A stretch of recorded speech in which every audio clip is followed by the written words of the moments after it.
three boys. And I gotta say, I think this one was the best book out of the three we read. I agree. For the most part, this chapter deals with the fourth, fifth. Is it the third to sixth or fifth to sixth year? I think it's the third to sixth. Third to sixth year of the Peloponnesian War. And unlike book 2 where it was kind of slow, this one has a lot more going on in it. Things are being picked up. Yes. Definitely. So basically it starts with Archidamus, right? Who's the king of Sparta, as we know. Well, and they say king of Lacedaemonians, which I use it interchangeably, but yes, Lacedaemonians. He's invading Attica, right? He's invading that homeland of the Athenians. Now, this triggers a revolt on Lesbos, on the island of Lesbos, and this is really because Athens enslaved the people of Lesbos. So when the Spartans attacked Athens, the people of Lesbos thought it gave them the confidence to overthrow the the lesbians started a revolution.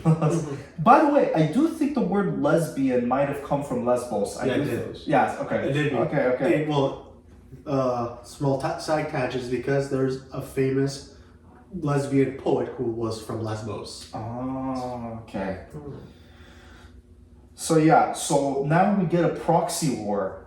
We've been here before if we've read our history. We've seen proxy wars in the more modern time, but now we're getting a proxy war in ancient times as well. I think this is the second proxy war that happened in this war alone.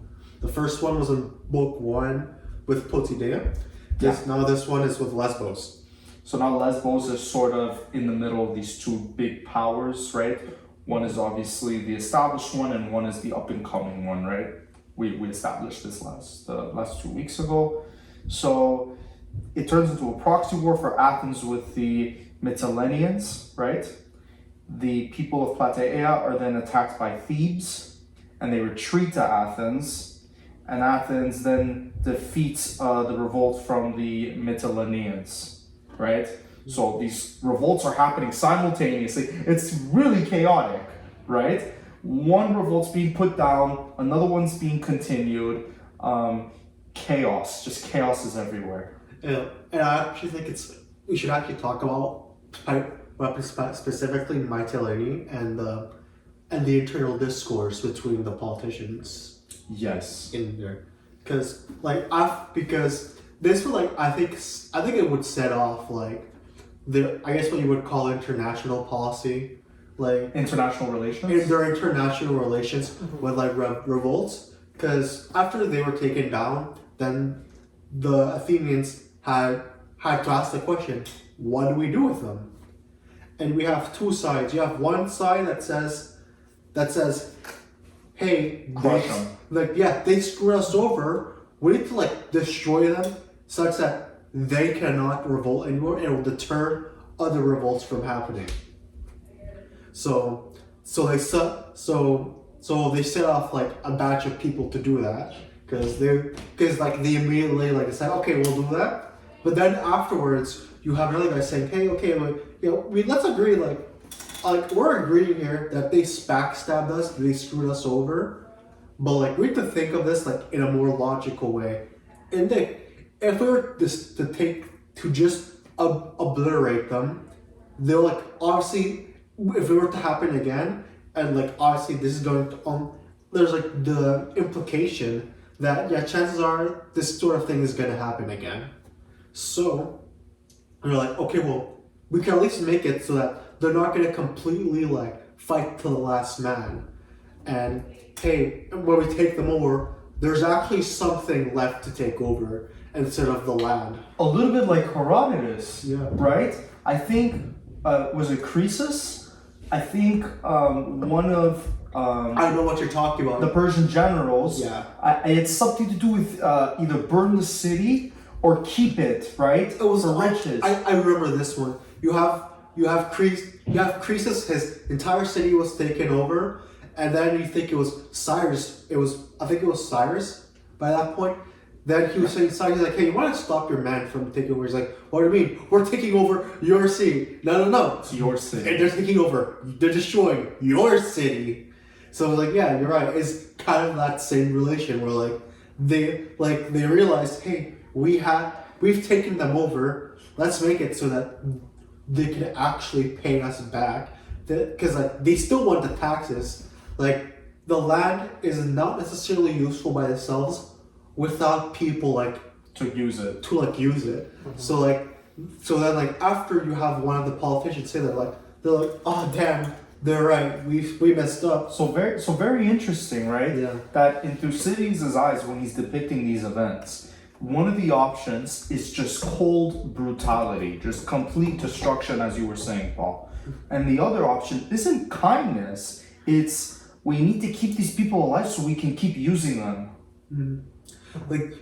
Again, this is a very Thucydides thing to do, of not moralizing any of the actions. And instead, a lot of times, it's painted in the opposite, right? Immoral, almost cynical, Machiavellian type of world. This is a very Machiavellian type of world that he's depicting. You didn't read Game of Thrones or watch the show, Dylan, but you can almost think of it as Game of Thrones-esque. It's a chaotic war with different factions, and there's a lot of and one of the big themes is the Machiavellianism in that conflict. But yeah.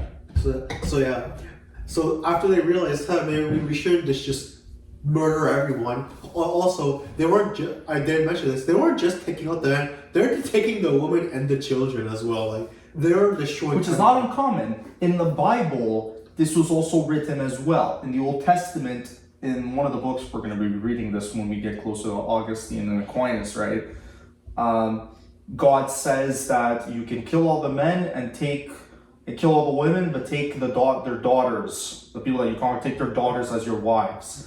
Sort of the same. So here in this situation, there's just complete obliteration. So once the Athenians decided they didn't want to do that, they sent another set of guys to stop the first set of guys from killing.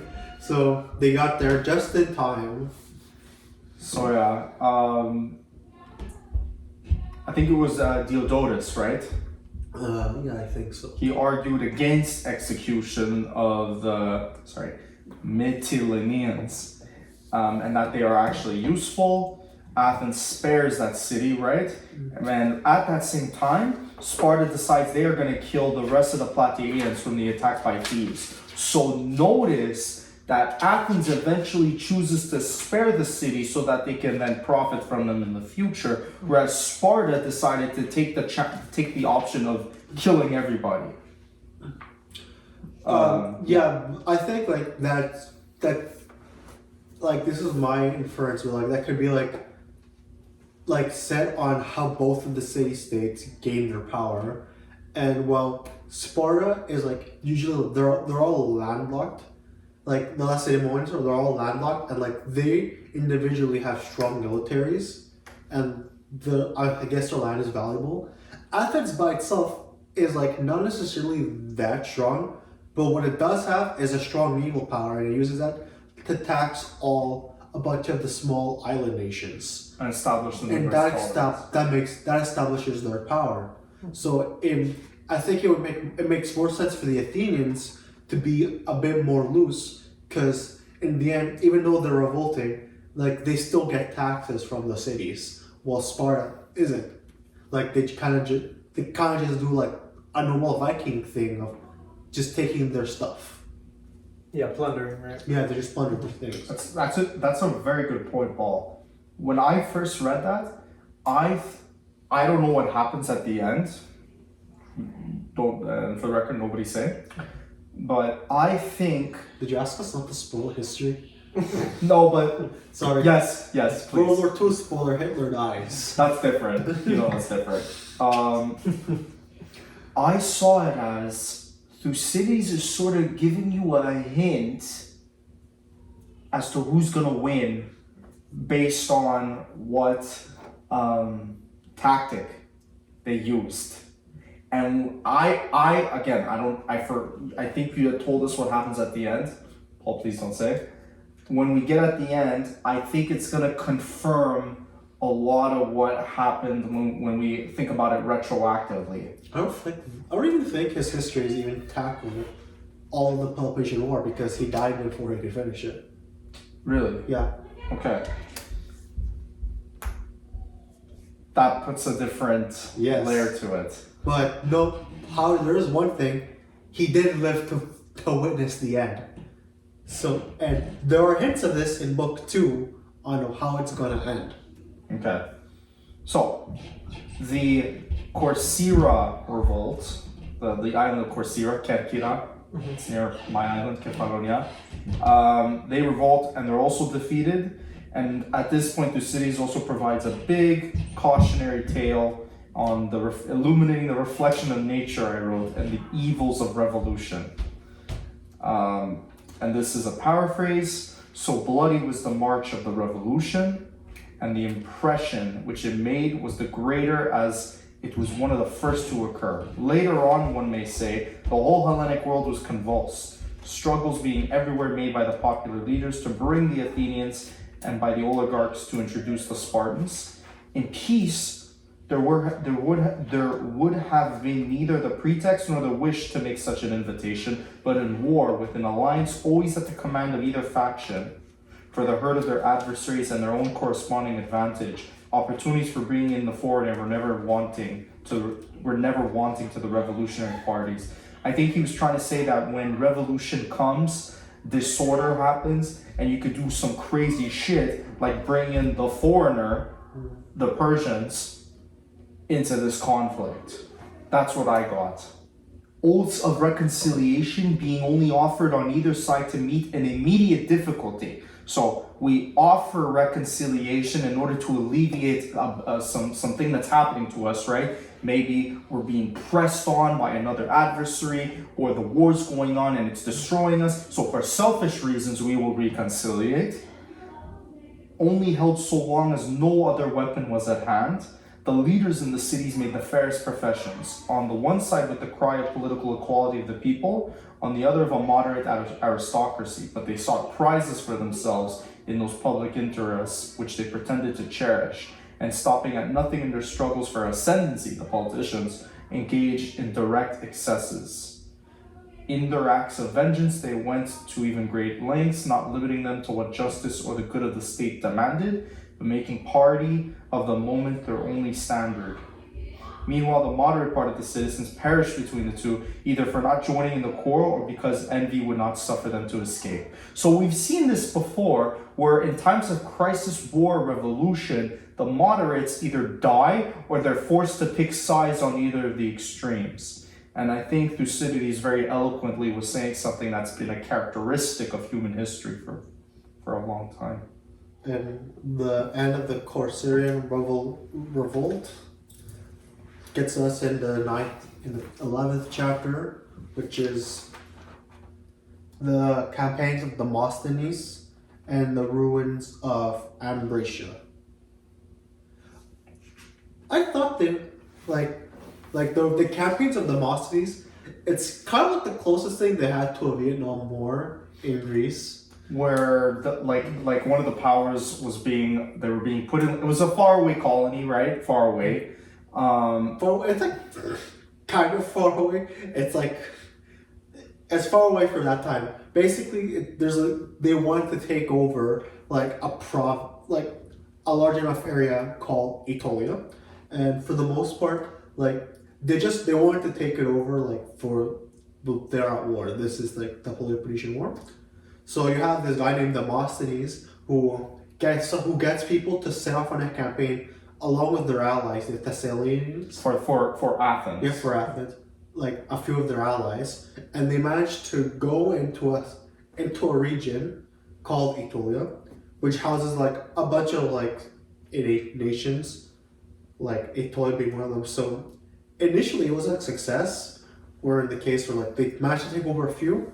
But then Demosthenes, he got greedy. He decided, I'm the shit. We're taking over everything. And it spread them too thin. It spread them too thin. But more importantly, all other tribes in that area decided, hey, let's join together. So they join together, and honestly, this is like I would say like a typical ancient Greek thing to do, where like every nation thinks they're the strongest. So they're always like, yeah, sure, yeah, sure, we're stronger than them. So even if they do join, we're the shit. We're the shit. We're the shit. I would say, Paul, it's more of a human thing to think you're the shit. Yeah, it's obviously, yeah, you're right. It's a human thing. So like, but like, yeah, like they do that thing. So like once like they go for another town, all of them join in, and like the Athenians get destroyed. Like the guy who helped them there just died. So like they were just like confused, and like they lost like a lot of Athenian men, and obviously a lot of their allies lost people. So Demosthenes also had a blow to his reputation. Yes. As well, and the Spartans, the Lacedaemonians, made sure to take advantage of this moment. So yeah, like the Athenians just lose that battle, they get destroyed, and they had to leave. Like they lost their momentum, and they were destroyed. And I think that actually sets off, like, it displays another theme that we see in these books, where the Spartans are really good with land battles, but Athenians not really. They're a naval power, and like we've seen that time and time again. And it's famously called the Thucydian trap. And the Thucydian trap, I believe that's the Thucydian trap, is when you have two forces that are extremely good at two completely different things. And that's what causes the extreme violence and chaos that we see right here. Because they're really good at two different types of warfare, they can keep doing blows against each other, and it could keep going on and on and on. Whereas if Sparta and Athens both prided themselves in their land armies, it would be an easy win for Sparta because they had the superior land army, and the war would have ended just like that, most likely. And I think this is and vice versa with the naval. And I think this is like this actually illustrates a lot why Pericles dying in Book 2 is a big problem for the Athenians. Since if Pericles was there, he would have said no. He would have said, this is a terrible idea. We are not a land power. And he always acknowledged that. Like in Book 1 and 2, he always said, we're not a land power. We stay in the sea. Mm-hmm. And this is a big problem with him dying. Now everyone thinks they're the shit. They think, oh, I can change this, I'm a smart, intelligent guy. I could change how the war is going. And with Pericles' death, you all of a sudden have these generals / politicians like Demosthenes, who are like careerists, who think that, okay, we aren't usually a naval power, but if I can force great land victories, I will be immortalized. I will be very, very famous. Now, Thucydides doesn't outright say this, but when he's talking about like his ego and like the Athenians and how great they are, that probably partially comes into effect. So Thucydides is advocating that states need to stick at what they're good at. Mm-hmm. They need to know their place. Yeah, but they also have to show humility. We saw this again with Herodotus when we were talking about the 300 Spartans with Xerxes. Xerxes, he thought his army was the best. He didn't question. He said, we could beat anyone. Let's just attack them. We're going to win. What happened? They lost. Or they lost a chunk of their army. It's because they get so caught up in their ego, thinking they're so good, they get too arrogant, that they don't realize, they don't create a strategy. They just say, we go in, we're good enough, we'll take it. But then they don't plan everything out. And we see it again here. The Athenians, they're good in the water. But if they're not fighting in the water, then they're going to lose. Especially when you're going up against someone as good as the Spartans are on land. You're right. It's also the case that the Athenians also assumed the Aetolians weren't necessarily as strong as the other Greeks, because we have seen they have said oh, they're armored lightly, they don't have walls on their cities, but they still lose. The Athenians still lose because first of all they underestimated them and how strong they are, but like they were also under the completely wrong impression that just because they do things differently, that they're like weaker in that respect, and I think that's an interesting way of looking at it. I agree so as well. But so then we get to the Plague of Athens. Another one. Another return of the Plague of Athens. Another one. Another one is what's his name? DJ Khaled.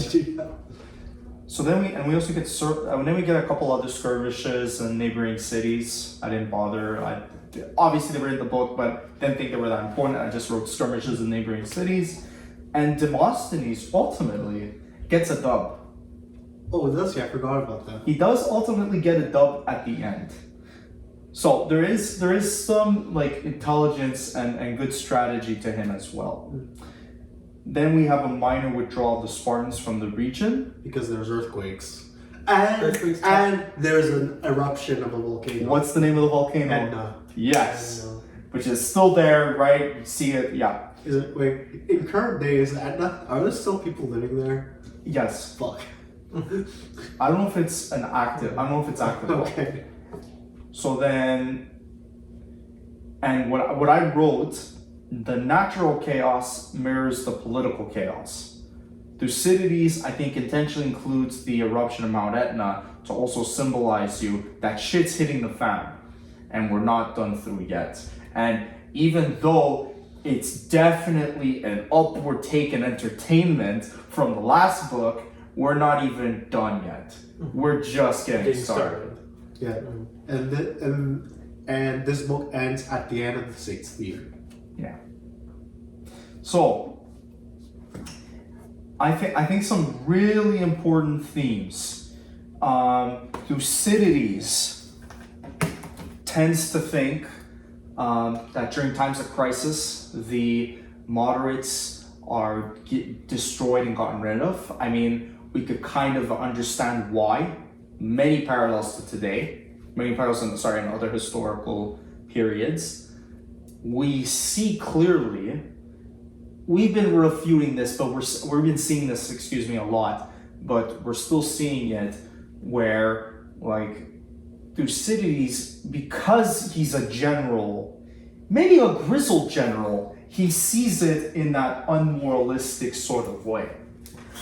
And what I think a third point, in my opinion, is that Thucydides thoroughly believes that you cannot become the Superman and overcome everything. As a state, as a person, you need to know your limitations. So whether it's Athens knowing its limitations with land warfare, and the Athenians and their ego, understanding their limitations as well, that's also a part of it.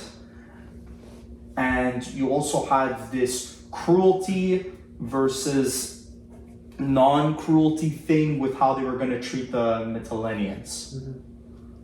Which I don't know with the Mytileneans where that message kind of goes, but the first three I've said. And you guys have any thoughts? Anything different you guys found from this? I do have a different point of view. Do you want to go first? No, go ahead. I'm trying to think of something. Well, I think you're seeing it more in. I think you're seeing it more in like a battle point of view. I'm kind of seeing it more in like the governmental system of both cities, and then how that could coincide, or how that could go against the state's natural interests. Because Sparta's natural interest is like they kind of just stay on land as much as they can and fight. Well, we've seen that in a few in I think book 2, where like they do try to go in the naval route, but it doesn't turn out well for them. And same thing with Athens. They're really good with naval power, but when it comes to land, they always lose. But the problem is that I think we kind of have to mention the fact that Athens is loosely what we would call a democracy, while Sparta is a kingdom. Two kings there. Well, Sparta is a kingdom, and while in in times of war, like we see Athens like with like the one smart guy who like consistently did the good thing, like just dies. We kind of see like an internal power vacuum, and like honestly, they're not like all killing each other as far as I know. And a degradation. Yeah, and like if there's like no unifying voice there, like we kind of just see like everyone's just going on for their own interest. Thucydides mentioned it. You got like the common people trying to go for their own interests. You have the aristocrats going for their own interests. But like there's not like one person who's like saying, hey, we have to think about what really the state here. Like even with Demosthenes, his primary concern is like how is this gonna make me better, not how is this gonna help Athens. How could this maybe make myself the next Pericles? Yeah. So like we're saying how like that's kind of like going at odds with the state, with the interest of the state. And I think like we kind of, the only time we actually see like the state actually talking about what's best for it is like with Mytilene, because like I will say they actually both had some valid points. Like one's like they're allied with us. Well, not from a humanistic point of view. Honestly, not from a humanistic point of view, but like in terms of the interests of the state, they both had a good point on what they were doing. And I am more with like the more humanistic side, because I did think he had a better argument, and I do think like just killing them all would just cause more problems down the road. I think that's like the one time where like it was the interest of the state like at hand, because I do think like in that particular scenario, like it's not necessarily it's not necessarily in the interest of everyone of an either or, so it would make more sense that the state, that like people would think, okay, now what's actually best for the state. And we see with Sparta, well, like obviously, like since the problem with the kingdom is like the kings can make really dumb decisions, and we see that a few times where like the Spartans don't always make the smart decision. Make rash decisions. They make rash decisions, and due to their culture, they are I would say warmongering. Prone to extreme violence. But yes, they are prone to extreme violence. However, what does distinguish Sparta is that like they do try what is best for their state at most points at the time. Good point, though. Good point, Paul. In the Athenian democracy, you would say they tend to make the better decisions most of the time, or in the aggregate, right, in the long term. Mm-hmm. But they have a lot of infighting, especially without that unifying person. Mm-hmm. Whereas with an autocratic person, they rush into bad decisions, but it's a more unified, cohesive unit that thinks of the people. Like there's no infighting. They think of the people. And I think that's like, yeah, and I think like the reason why like we could say like in the long term Athens makes better decisions, but this is a very particular point in history where they're at war, and there's a good reason why we don't allow 100% democracy in war, and it's for this reason: they're divided once the main guy dies. Yeah. Got anything to add? Yeah, I just want to say that is pretty interesting. Where like the Spartans, even like they could make a wrong decision, but as long as they're tight, strong together, they'll do better compared to a state that makes a better decision, but that is all split up. Okay, so you're of the opinion that because the Spartans are very good and very good at unifying themselves, and they're gonna bounce back, and in the aggregate, in the long term, that's gonna benefit. They're gonna get farther ahead in their decision making than Athens. I think it is a better way to go about it. Of course, if they keep making wrong decisions, then leads to a better. But you're saying the fact that they're working. I think the fact that they're working together, they all share the common goal, and they know what the common goal is definitely a big positive. With the more democratic approach that the Athenians took, I don't think it's a bad thing in peace times. In war times, when you need to make a decision, it could cause a lot of problems because you get so many voices saying we should do this, we should do that, we should do this. and then it starts to mess up. Like you say, like the soldiers, they won't know what to do, right? There's different voices. What do we do? And then that could lead to infighting. What do you call it? Like, no, they're not strong, right? They're not on the same page. They're gonna get nailed. So I think one single dominating voice will help them. Especially the More in war, yeah. Okay. Good points, guys. Anything else? I'm done. I'm done. Yeah.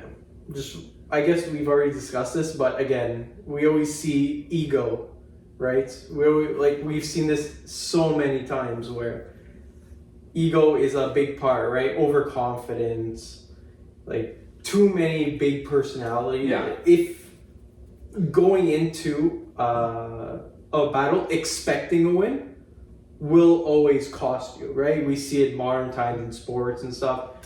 The best team in the world go up against some Joe Schmo team, and then it's like, okay, we're gonna beat them, no problem, and then they lose, right?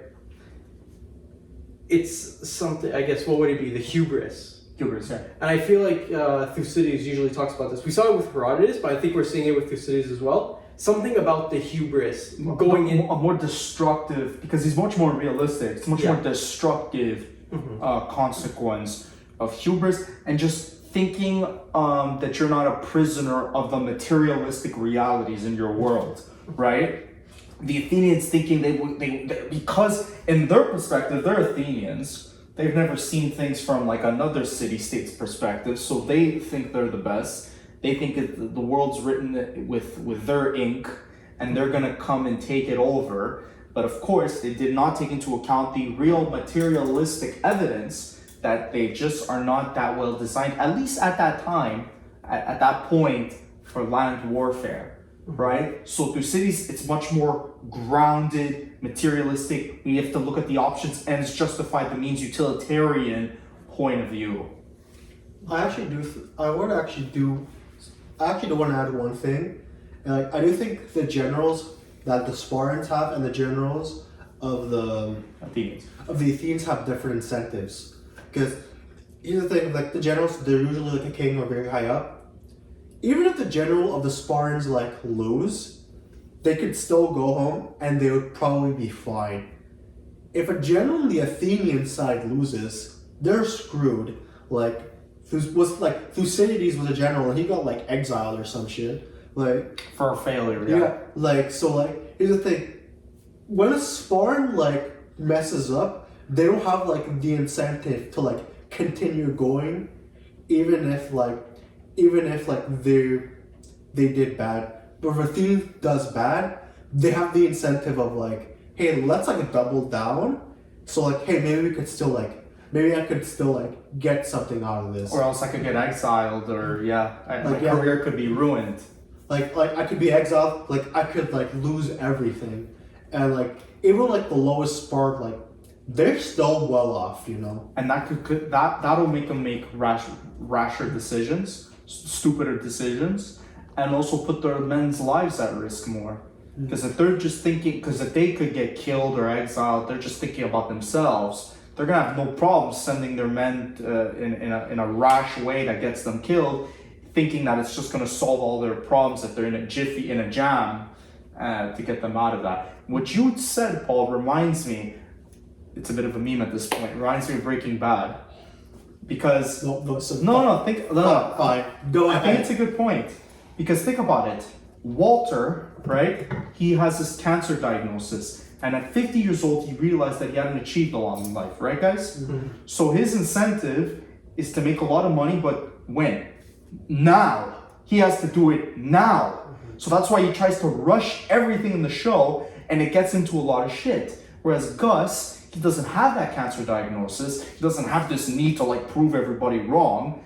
He'll take his revenge, but he'll take it with patience. And he ends up creating a much more sustainable organ. Like he would have been huge had Walter not entered the picture, right? So it just reminds me of that a little bit. So Gus in this situation is the Spartan generals that don't need to worry about losing their careers and can be a little bit better in their decision making without worrying about getting the boot.